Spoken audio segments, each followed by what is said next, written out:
ধরার পরে আপনার আমার কাছ থেকে হিসাব নেবে চুকিয়ে চুকিয়ে। দুঃখজনক হলেও সত্য, যদিও বলতে কষ্ট হচ্ছে, চিরন্তন সত্য। আল্লাহ বলেছেন, আগে রাসূলের কথা বলছি, হাদিস শরীফের মধ্যে এসেছে, রাসূল বলেছেন আল কবরু রাউজাতুম মির রিয়াদিল জান্নাতি আও হুফরাতুম মিন হুফারিন নার।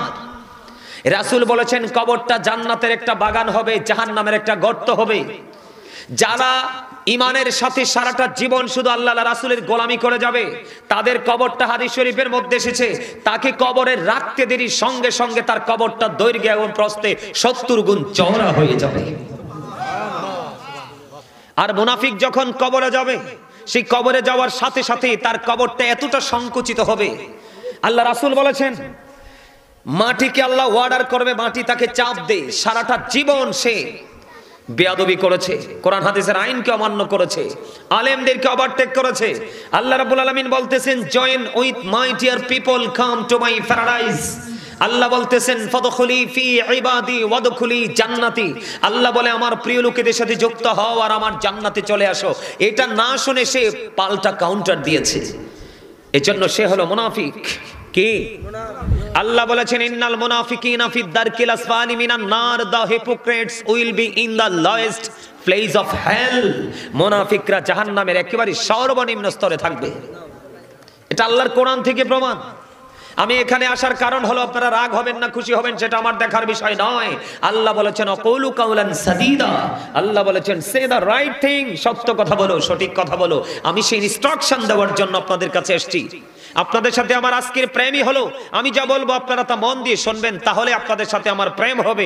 অন্যথা আমি 2 ঘন্টা আলোচনা করলেও কোনো প্রেমের বন্ধন আবদ্ধ হব। কথা কি বুঝে আসে আমার? আপনাদের কাছে কি একটু কথাগুলোকে একটু স্ট্রেট মনে হয়? না বল, কথা স্ট্রেট মনে হলেও তো সত্য। আমার তো বানিয়ে বলার কোনো ইখতিয়ার নেই, কোনো সুযোগ। আপনারা কি আমার কথা কষ্ট পান, রাগ করে, হ্যাঁ নাকি ভাল লাগে সবার কাছে? আপনারা আমার কথাগুলো একটু শুধু মন দিয়ে শোনেন, পুনরায় আমি আবার দুরুদে আসবো। আপনাদের দুর্বলতা দেখে আমার কাছে মনে হচ্ছে ইউ আর ভেরি উইক। আপনারা অত্যন্ত দুর্বল, আপনারা স্ট্রং নন। তার কারণ আপনাদের ট্রেনিং নেই। রীতিমতো যে ট্রেনিং, অলওয়েজ যে আপনাদেরকে ট্রেনিং নেওয়া দরকার, সেটা আপনাদের মধ্যে নেই। আপনি কি নিয়ে যাবেন কবরে? পৃথিবীর বাজার তো ঠিকই করছেন, পৃথিবীর পোশাক তো ঠিকই নিচ্ছেন, নিত্যদিনের চাহিদা পূরণের জন্য যত দ্রব্য সামগ্রী প্রয়োজন ঠিকই আপনি খরিদ করছেন, কিন্তু এটা তো দেহের জন্য করছেন। কিসের জন্য করছেন? কিন্তু আপনার সাথে যে আরেকটা মানুষ আছে, সেই মানুষটার খোরাক আপনাকে জোগাড় করতে হবে না? কথা বলে না, বুঝেন নাই আমার কথা? আপনি আমি প্রত্যেকটা মানুষ ডবল, প্রত্যেকটা পার্সন ডবল পার্সন, আমরা কেউ সিঙ্গেল নই। আমি পড়ে আসছি এখানে, রাসূল বলেছেন কি কবরটা জান্নাতের বাগান হবে, আবার কবরটা জাহান্নামের একটা গর্ত। মুনাফিক যারা, তাদের জন্য মাটি যখন চাপ দিবে, হাদিস শরীফের মধ্যে এসেছে, চাপের সঙ্গে সঙ্গে বডির একটা হাড় আর একটা হাড়ের মধ্যে ঢুকে যাবে। দুঃখজনক হলেও সত্য। আল্লাহ বলেছেন আপনারা কেমন করে ঘুমান, চোখে কি করে ঘুম আসে? এত সুন্দর জান্নাতের বাগান সাজানোর পরে এই আমার দিকে তাকান, আল্লাহ বলতেছে লা ইয়ামুতু, people will not die that day, সেদিন আর মানুষ মরতে পারবে না। যন্ত্রণা কিন্তু ধারাবাহিকভাবে কন্টিনিউ, অলওয়েজ আপনার যন্ত্রণা কিন্তু এটা আপনার মধ্যে বিরাজ থাকবে, কিন্তু কি হবে না? আল্লাহ বলেছেন লা ইয়ামুতু, মরার কোনো সুযোগ নাই। আল্লাহ বলেছেন ফিহা ওয়ালা ইয়াহইয়া, people will not be able to live that day, বাঁচারও কোনো সুযোগ নেই।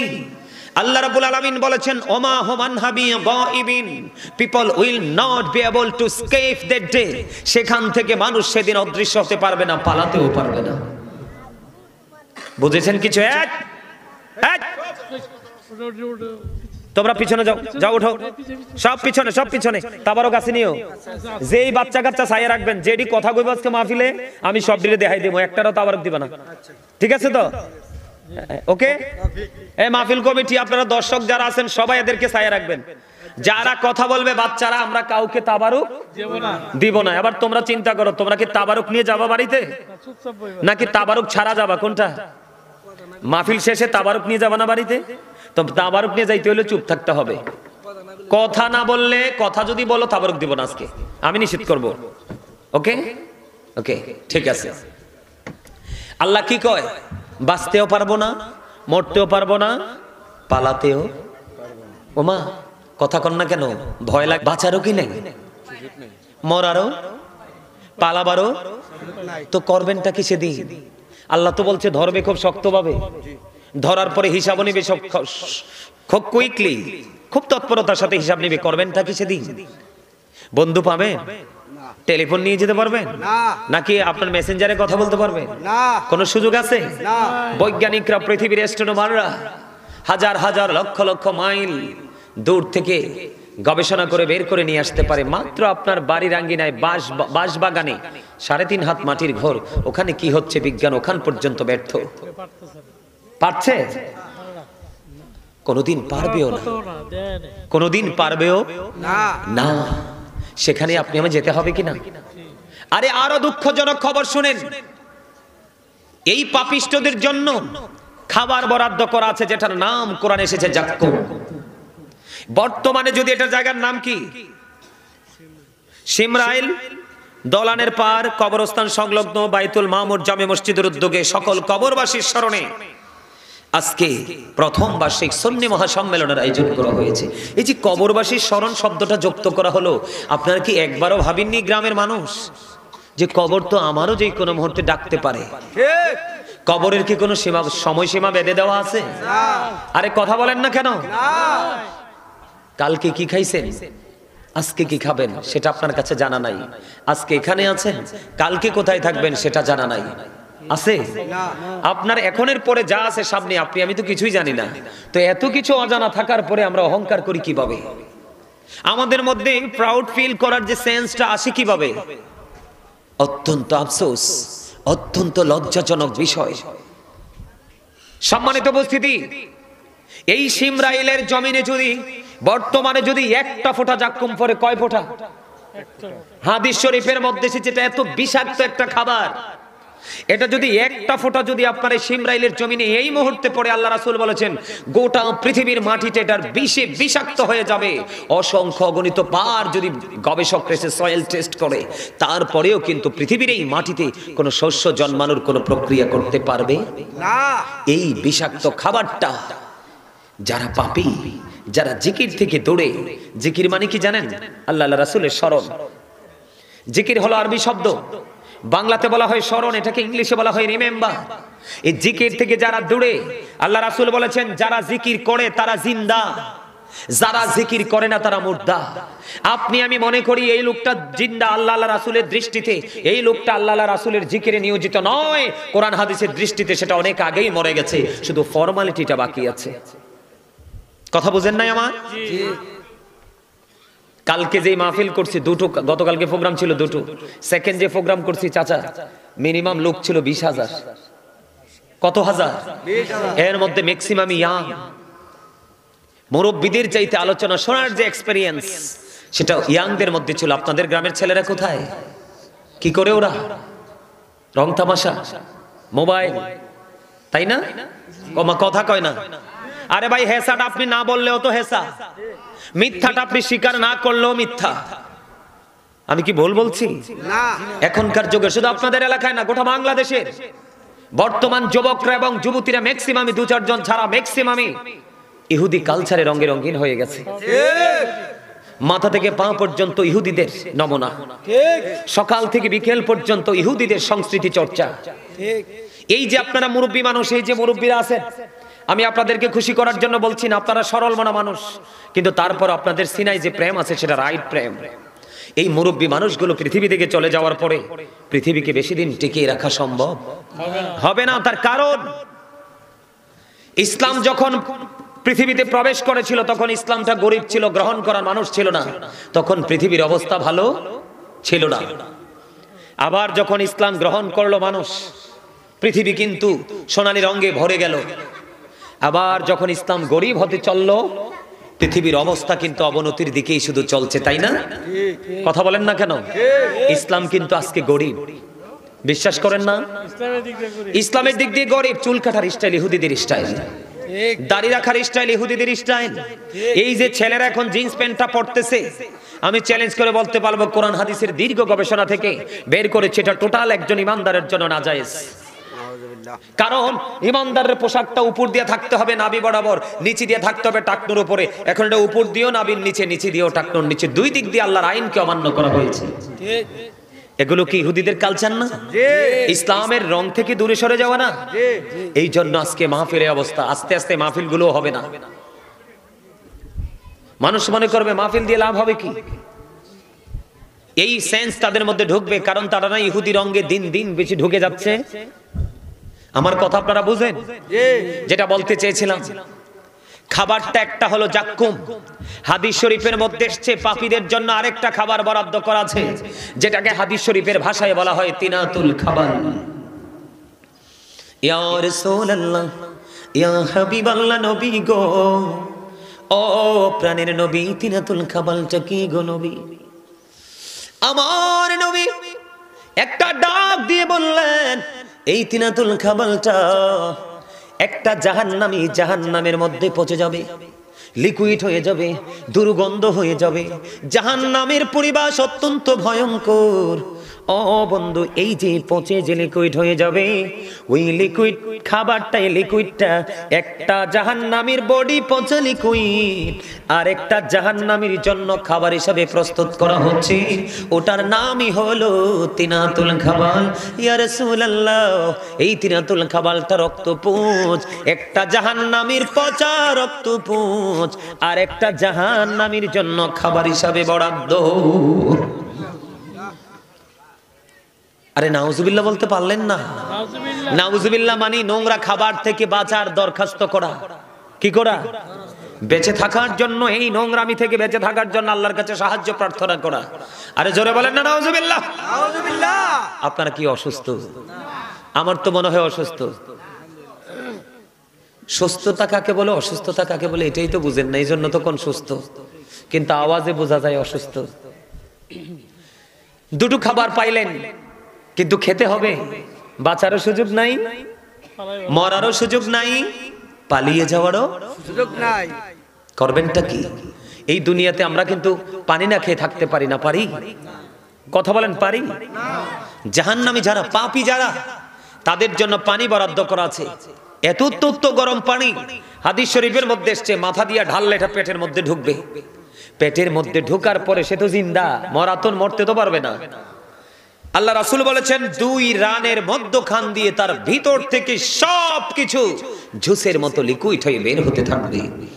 যন্ত্রণা, চিৎকার, হাহাকার, কান্নার রোল পড়ে যাবে, কিন্তু বাঁচারও সুযোগ নাই, মরারও সুযোগ নাই, পালাবারও সুযোগ নাই। এটা বলছে কে? আল্লাহ। এবার আসেন, বলো হুজুর এত ভয়ঙ্করতা কেন আমাদের ক্ষেত্রে? কারণটা কি? আল্লাহ কি ওয়াজ করতেছে দেখেন। আল্লাহ কোরআন শরীফে সূরা ইউনূসের 44 নম্বর আয়াতে বলতেছেন, ইন্নাল্লাহা লা ইয়াজলিমুন নাসা শাইয়্যা ওয়ালাকিন্নান নাসা আনফুসাহুম ইয়াজলিমুন। আল্লাহ বলতেছে, আল্লাহ আল্লাহর বান্দার উপর জুলুম করে না, অত্যাচার করে না, বান্দা নিজেই নিজের উপর জুলুম করে। ওমা নাউজুবিল্লাহ দি কয় না? নাউজুবিল্লাহ। আল্লাহরে দোষ দন যাইবনি? কথা কন না কেন? আসেনি? কারোর উপর দোষ চাপিয়ে দিতে পারবে? এই দুনিয়াতে না টাকার গরম দেখাইয়া মান্ডল মান্ডল দিয়ে সিরিজ বিড়ি সিগারেট খাইয়া গরিব মানুষের অপরাধ, গরিব কিন্তু অপরাধ করেনি, ওই আপনার কাঁধে কাঁধে সমান ওইটারে বাঁচানোর জন্য ফোটলাটা গরিব মানুষের কাঁধে তুলে দিতে পারেন। পারেন না? কথা কয় না? পারেন কি নাই? দেশে হয় কি না? কিন্তু আল্লাহ কয়, চোখ খাইটা যখন আইবা না, তখন এরকম সুযোগ নাই। কিরম সুযোগ নাই? আল্লাহ কয়, ওয়া ইদাল কুবুরু বুসিরাত আলিমাত নাফসুম মা কদ্দামাত ওয়া আখরাত। আল্লাহ রাব্বুল আলামিন ডেকে ডেকে বলতেছে, বন্ধু কবর যখন ওপেন হয়ে যাবে, কবরটা যখন উন্মোচিত হয়ে যাবে, আপনি আমি পৃথিবীর সকল সৃষ্টি দেখতে পাবে সে কি করেছে আর কি করেনি। যাবেন কই? আপনার সামনে সবটাই প্র্যাকটিক্যাল থাকবে। আপনার জীবনে, আমার জীবনে কে কি করছি সব আপনি আমি দেখতে পাবো, জানতে পারবো। বলছে কে? কোরআন শরীফের 30 পারা সূরা ইনফিতর। আল্লাহ বলতেছেন সব ওপেন করে দেওয়া হবে, দেখতে পাবে, কারোরটা কারো ঘাড়ে চাপিয়ে দেওয়ার কোনো সুযোগ নেই। তার কারণ কি? কিরামান কাতিবিন কাঁদে বসিয়া সকল কর্ম লিখিতেছে হুকুমনিয়া, আল্লাহর হুকুমনিয়া। ঠিক নিয়ম। দুনিয়ার সিসি ক্যামেরা দেখলে ভয়ে থরথর হয়ে কাঁপেন না, অন্যের গাছের আমও ধরেন না, কিন্তু নিজের কাঁধে যে দুটো চিরস্থায়ী সিসিটিভি আছে সেটার তো খবর নাই। খবর থাকবো কেমনে? আল্লাহ কয় তোমরা আমার জিকির করো, আপনারা করেন দুনিয়ার জিকির। কথা বলে না? আল্লাহ বলে ফাযকুরুনি আযকুরুকুম, remember me then I will remember you. আল্লাহ বলে তোমরা আমার জিকির করো, আমার স্মরণ করো, আমি তোমাদের স্মরণ করব। এখন আপনি আমি তো সেই জিকির ভুলেই গেছি। আমরা জিকির করছি কোনটা? পৃথিবীরটা। আল্লাহ কয় পৃথিবী ও জিকির সম্পর্কে যারা পৃথিবী লোভী, আমি 100% বলতে পারবো আপনাদের এই শিমরাইল গ্রামের মানুষ 100% পৃথিবী লোভী। আপনারা আমার বকা দিলে দেন যাইয়া। ডাক্তার কিন্তু পুরো শরীর মেসেজ করে, রোগ ধরে না। কথা বলেন না কেন? তার অবস্থা দেখে বুঝতে পারে তার বডিতে রোগটা কি। আমি আপনাদের এই প্যান্ডেলে এই এরিয়াতে ঢুকে বুঝতে পারছি আপনাদের গ্রামের ম্যাক্সিমাম মানুষ মিয়া রোগী, অসুস্থ। কোরআন শরীফের আলে ইমরান, সূরা আলে ইমরানের 185 নম্বর আয়াতের শেষ অংশে আল্লাহ বলেছেন ওয়ামাল হায়াতুদ দুনিয়া ইল্লা মাতাউল গুরুর। আল্লাহ রাব্বুল আলামিন বলতেছেন, কোরআন শরীফ আমার সামনে আনেন, খুলে দেখাই। আল্লাহ বলতেছেন এই পৃথিবীর ভোগ, পৃথিবীর যা কিছু করছেন সব কিছু ধোঁকা। এখন আপনি এত সুন্দর জান্নাতের বাগান পেয়ে আপনি মাহফিলে আসলেন না, কিন্তু ঠিকই তো পেটের দায়ে সকাল থেকে বিকাল পর্যন্ত দৌড়ান। কত রোদ, কত বৃষ্টি, জ্বর, চাকরি চলে যাবে ভয়ে আপনি অ্যাটেন্ড করেন না? কথা বলো না কেন? করেন না? কিন্তু এখানে তো বন্ধু বান্ধব আত্মীয় স্বজন বিপদে পড়লে পাওয়া যায়। এমন এক জগৎ নিয়ে কথা বলার জন্য আসছি যেই জগতে আপনার কেউ থাকবে না পাশে। কেমন করে তো শক্ত পাথরের মতো করে বসে রইলেন। এবার আসেন কোরআন শরীফের 19 পারা সূরা শুআরা 88 নম্বর আয়াতে আল্লাহ বলতেছেন ইয়াউমা লা ইয়ানফাউ মালু ওয়ালা বানুন। আল্লাহ বলতেছেন আপনি ধোঁকার মধ্যে থেকে যা পুঁজি করতেছেন, কি করতেছেন? আমরা যা পুঁজি করতেছি তা কার লাগিয়া? সন্তানের লাগিয়েই তো, নাতি নাতকুরের জন্যই তো।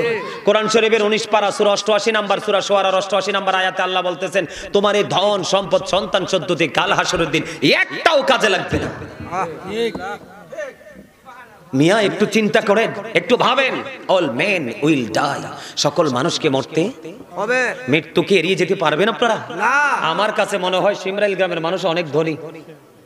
ধনী না চাচা? কি কোন? অনেক ধনী। আজরাইল যদি আসে 10 লাখ টাকার একটা চেক দিয়ে বলবে আজরাইল রিটার্ন চলে যাও। আজরাইল বলবো থাপ্পড় চিনুনি? থাপ্পড়। আজরাইল কি কইব? থাপ্পড় চিনুনি? দুনিয়ার থাপ্পড় না এটা, জাস্ট টাইম, নো আর্গুমেন্ট। কোন ধরনের তর্ক বিতর্ক চলবে না। আমার কথাগুলো একটু খাড়া খাড়া, মেজাজ চড়ে গেছে।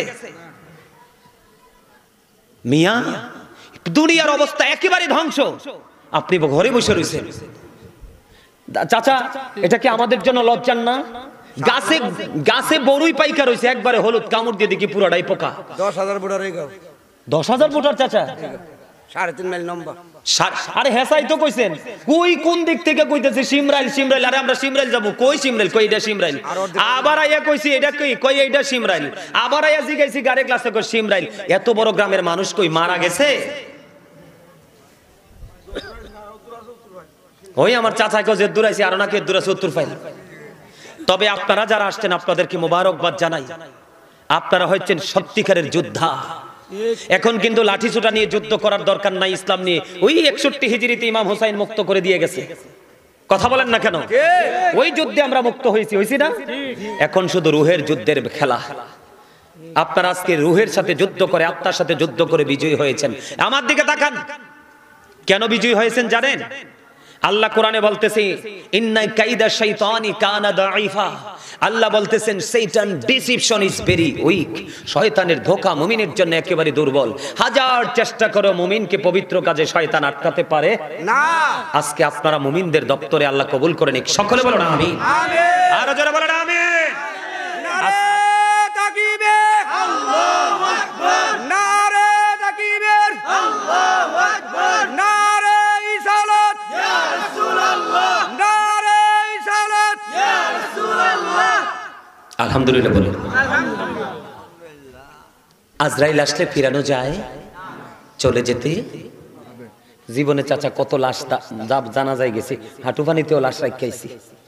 অথচ ছেলেরা কোটি কোটি টাকার মালিক। কই বাবার এই জায়গাটা তো শুকাইতে পারলা না, কারণ বাবার তকদির কি? বাবার তকদির যেমন কর্ম যেমন কর্ম। আপনি বৃক্ষ মেলায় গেছেন চারা কিনতে, আপনার খুব শখ মিষ্টি মিষ্টি ফল কিনবেন। এখন চারা কিনতে যাইয়া চাচা তেঁতুলের চারার দিকে নজর গেছে, এত সুন্দর। আপনি মিষ্টি ফলের চারা কিনতে ভুলেই গেছেন, তেঁতুলের চারার প্রেমে পড়ে গেছেন। এটা আইনা উর্বর মাটিতে দিছেন লাগাইয়া, কয়দিন পরে ধরছে তেঁতুল, পাইকা যখন পড়ছে একটা কামড় দিয়া দেখেন এমন চুক্কার চুক্কা, মা গোমা চুল সব খারাই গেছে। তখন আপনি যদি তেঁতুলের চারার নিচে গাছের নিচে বসে বসে কোন আল্লাহ, আমি তো ভাবছিলাম ল্যাংরাম ধরবো, কি আল্লাহ কয় বেকুবের ঘরের বেকুব কয় কি? হেতে নিয়ত করে গেছে মিষ্টি ফল, টক তেঁতুলের চারা সুন্দর দেখে প্রেমে পড়ছে, আইনা লাগাইছেন, কামড় দিয়ে দিয়ে সুক্কা তেঁতুল, কয় ল্যাংরাম বলে আশা করছে। তো আপনারাও সারা জীবন আল্লাহর গোলামি বাদ দিয়া কবরে যাইয়া ফেরেশতানির কিলকড়ি খাইয়া কইেন না যে আমি তো ভাবছিলাম কবরে জান্নাতের গালিচা পায়া। আল্লাহকে হুজুররা যখন ওয়াজ করছে এই সময় তো পারছো না, কিলাইয়া থেতা করে লাও, আবার জান্নাতের গালিচা চাও। ঠিক নি চাচা? আপনারা কথা কন না কেন? আমার চাচার কাছে নিশ্চয়ই কথাগুলো ভালো লাগবে, কারণ আপনাদের সিনায় আছে প্রেম। আর এই যুগের ছেলে মেয়েদের অন্তরে আছে হিংসা, নোংরামি, ইহুদিদের রং। কথা কয় না, আমি মিছা কই না, যা কই সব হেসা। কোরআন হাদিসের গবেষণা থেকে বলছি, প্র্যাকটিক্যাল অবস্থা দেখে নয়। আপনারা বলেন তো চাচা, আপনাদের এলাকার কয়টা ছেলে আপনাদেরকে সালাম দেয়? দেয়, সালাম দেয়? ওই শুনছেন না, আমার এই চাচাই কইতেছে এরা আর সালামের জন্য দাঁড়ায় থাকে। আসলে তো সত্য, আমার এলাকায় সেম ঘটনা। এরা 5 জন মিল্লা দাঁড়ায় থাকে, মুরব্বি নিয়ে একটা সালাম দেয়। পৃথিবীর অবস্থা ভালো, আমাদের অবস্থা ভালো। পৃথিবীর অবস্থা যেমনই আছে, বিশেষ করে মুসলমানের অবস্থা খুবই খারাপ খারাপ। এই ইসলাম তো আল্লাহর মনোনীত ধর্ম। আল্লাহ বলেছেন ইন্না দীনা ইনদাল্লাহিল ইসলাম। Islam is not only a religion but also complete code of life. পরিপূর্ণ এবং পূর্ণাঙ্গ জীবন ব্যবস্থা ইসলামে। তার কারণ হলো এটা তো আল্লাহর মনোনীত ধর্ম। সুবহানাল্লাহ বলেন না, আরো জোরে সুবহানাল্লাহ। কবরে যাইতে হবে নি? জি। কবরে যাইতে? জি। এবার আসেন, যেটা বলতে চাইছিলাম বলছি আবার।